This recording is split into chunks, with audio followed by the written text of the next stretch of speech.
Enak banget ya Gus ya. Jawabnya sambil baca catatan tadi. Yang penting ini bukan catatan Mahkamah Konstitusi.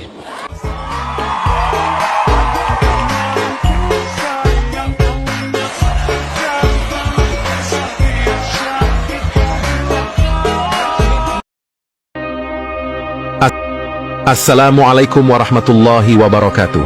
Ini adalah video peringatan kepada siapa saja yang mempunyai hak pilih pada pemilu sebentar lagi. Ingat, hasil pilihan Anda akan dipertanggungjawabkan di dunia dan akhirat. Hati-hati, karena Anda ikut menanam saham dari setiap kebaikan dan keburukan wakil rakyat yang Anda pilih. Jika pemimpin pilihan Anda seorang yang korup, licik, jahat, Anda akan mendapatkan aliran dosa dari setiap kejahatannya. Jika Anda tidak ikut pemilihan atau golput, Anda juga akan mendapat aliran dosa dari setiap pemimpin jahat yang menjadi pemenang akibat orang-orang golput seperti Anda. Yuk, kita bahas lebih dalam di video ini. Sobat channel Kabar Langit, saat ini Anda berada di ambang momen kritis dalam memilih pemimpin yang akan menentukan arah masa depan kita. Ingatlah, tidak ada yang bisa menyelamatkan kita dari pentingnya tahap ini.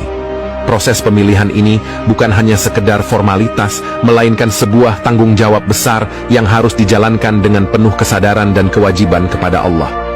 Setiap pilihan yang Anda buat memiliki konsekuensi yang jauh dan luas, mempengaruhi bukan hanya diri kita sendiri, tetapi juga masyarakat luas. Oleh karena itu, janganlah Anda menganggapnya sebagai sesuatu yang sepele atau untuk sekedar bersenang-senang. Pendekatan Anda dalam pemilihan ini harus serius, bijaksana, dan dipertimbangkan dengan matang, mengingat dampak besar yang akan ditimbulkannya bagi generasi saat ini dan yang akan datang. Hati dan logika yang Anda punya, yang menjadi sumber kekuatan dan pemandu kita dalam menegakkan amanah dan tanggung jawab di hadapan Allah Subhanahu wa Ta'ala. Amanah yang terletak di pundak Anda bukanlah sesuatu yang ringan, melainkan sebuah tanggung jawab besar yang memerlukan pertimbangan mendalam dan kejujuran hati. Ketika Anda berada di posisi memilih seorang calon pemimpin, kesadaran Anda akan tanda-tanda ketidakbaikan pada calon tersebut menjadi ujian integritas Anda. Pertanyaan yang perlu Anda tanyakan kepada diri sendiri adalah, apakah pilihan Anda berlandaskan pada kepentingan pribadi atau imbalan semata? Apakah keputusan Anda dibuat berdasarkan kebaikan dan keadilan, ataukah Anda memilih seseorang karena alasan yang salah, seperti imbalan atau keuntungan pribadi? Memilih seseorang yang jelas-jelas memiliki tanda-tanda ketidakbaikan, sambil sadar akan konsekuensinya, adalah pelanggaran terhadap prinsip keadilan dan kejujuran yang diajarkan oleh Islam.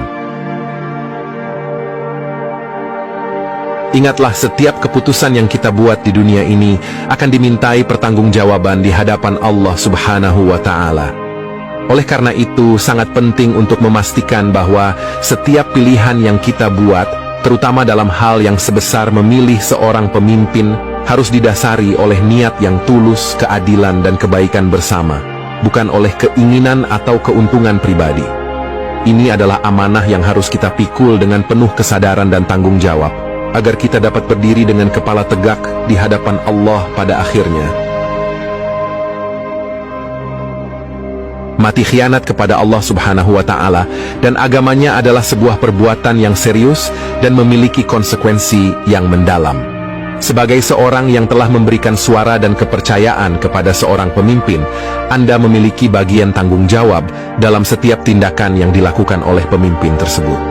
Jika pemimpin yang Anda pilih melakukan kesalahan atau berkhianat terhadap prinsip-prinsip agama, maka Anda juga turut bertanggung jawab atas dosa yang timbul dari tindakan pemimpin itu.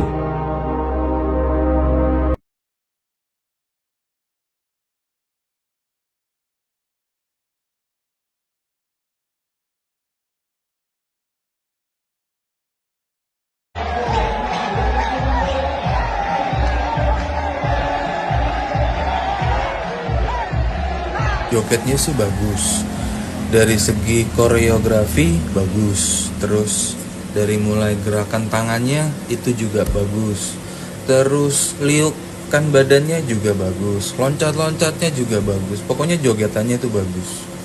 Cuman masalahnya kita ini lagi nyari presiden atau nyari badut? Apa lu? Anda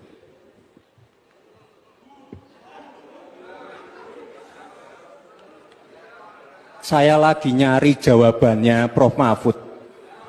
Saya nyari-nyari di mana ini jawabannya. Kok nggak ketemu jawabannya.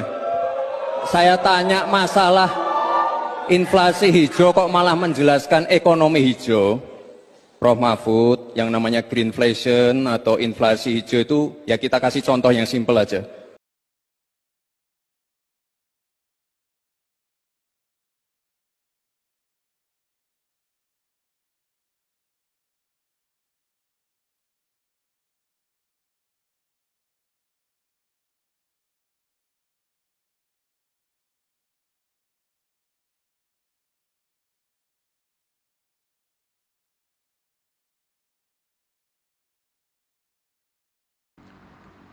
Bismillahirrahmanirrahim. Allahumma salli ala Sayyidina Muhammad wa ala ali Sayyidina Muhammad.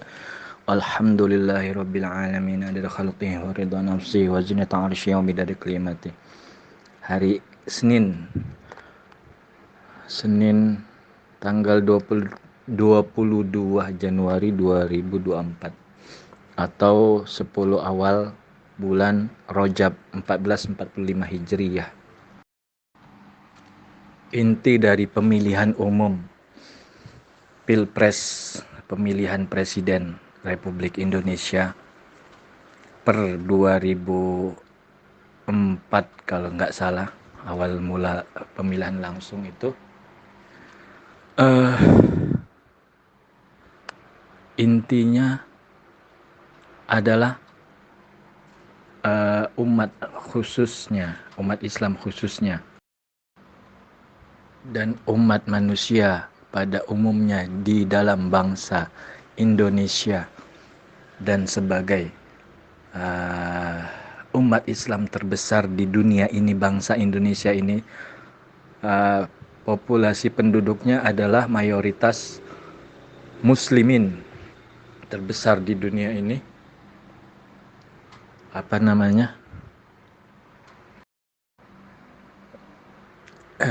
Intinya yang kita ikuti itu adalah ulama. Sebab apa? Sebab pewaris para nabi yang mewariskan ilmu, bukan apapun tentang dunia ini, adalah ulama, bukan umara. Umara itu pemimpin. Maka intinya yang kita ikuti itu adalah ulama, ijtima ulama yang memilih paslon nomor 1. Sudah cukup, ngapain repot-repot dengar apa begini begitu ini itu. Intinya adalah kita mengikuti ulama. Pewaris para nabi adalah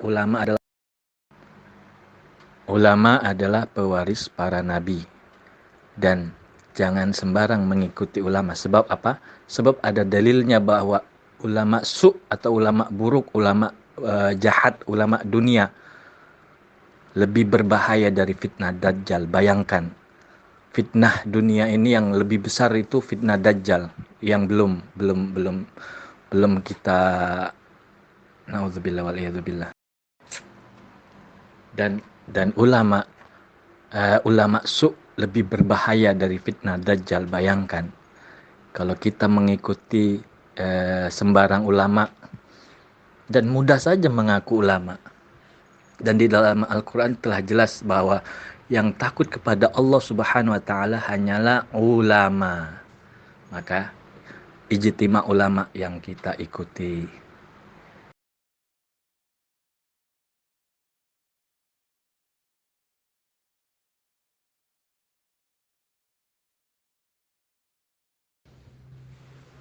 Dan yang kedua adalah dalilnya yang intinya kepedulian terhadap umat Nabi Muhammad sallallahu alaihi wasallam dengan bangsa Indonesia ini, populasi penduduknya terbesar umat Islam di dunia. Dan dalilnya adalah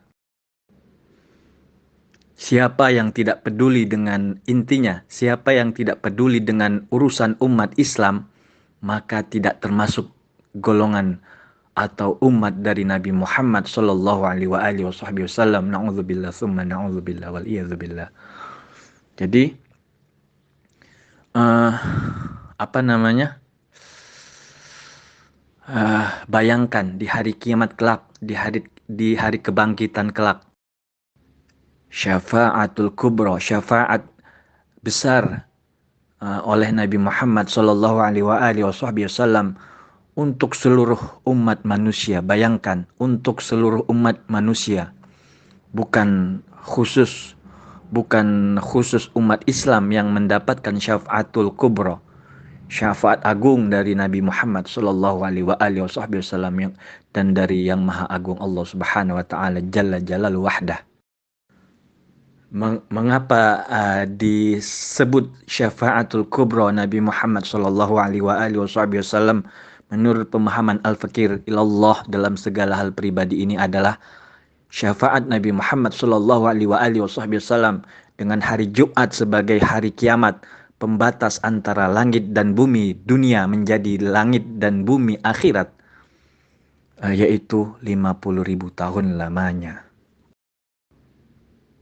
Syafaatul kubra Nabi Muhammad sallallahu alaihi wasallam dengan sujudnya Nabi Muhammad sallallahu alaihi wasallam kepada Rabbnya subhanallah wa ta'ala jalla jalal wahdah, meminta syafaat menjadi hari tersebut menjadi setengah, menjadi 25.000 waktunya. 25.000 tahun dalam perjalanan di dunia. Bayangkan hari Jumat. Dan yang kita ketahui di akhirat kelak, hari-hari tidak akan masih ada, tidak akan hilang. Isnin sampai Ahad. Lalu diawali hari Jumat. Dan satu hari sama dengan 1000 tahun. Dan di awal itu, di awal hari di awal akhirat yang ada awalnya dan tiada batasnya, tidak seperti di dunia ini ada awalnya dan ada akhirnya. Dan seperti akal ada awalnya tetapi tiada terbatas, dan nafsu ada intinya begitu. Dan akal dan nafsu adalah modal kita sebagai manusia, sebagai ciptaan yang diciptakan sempurna, penciptaan yang sempurna, disempurnakan penciptaan manusia. Dari setiap ciptaan adalah ciptaan Allah Subhanahu wa taala jalla jalal wahdah. Lalu ruang dunia ini dan waktu, ruang dunia dan ruang dan waktu termasuk modal kita manusia yang diberi kesempatan dan diciptakan untuk beribadah kepada Allah Subhanahu wa taala jalla jalal wahdah. Dan yang ketiga, Palestina, kemerdekaan Palestina. Dan bulan Rajab ini adalah peristiwa di mana diperjalankan hamba yang surah Al-Isra ayat 1 itu menjadi kebahagiaan Nabi Muhammad sallallahu alaihi wasallam, karena disebut hamba oleh Allah Subhanahu wa taala jalla jalal wahdah. Sallu alaihi wa ala alihi walhamdulillahi rabbil alamin. Masjidil Aqsa. Jadi dengan memilih insya Allah Subhanahu wa taala, telah jelas Allah Subhanahu wa taala memberi peringatan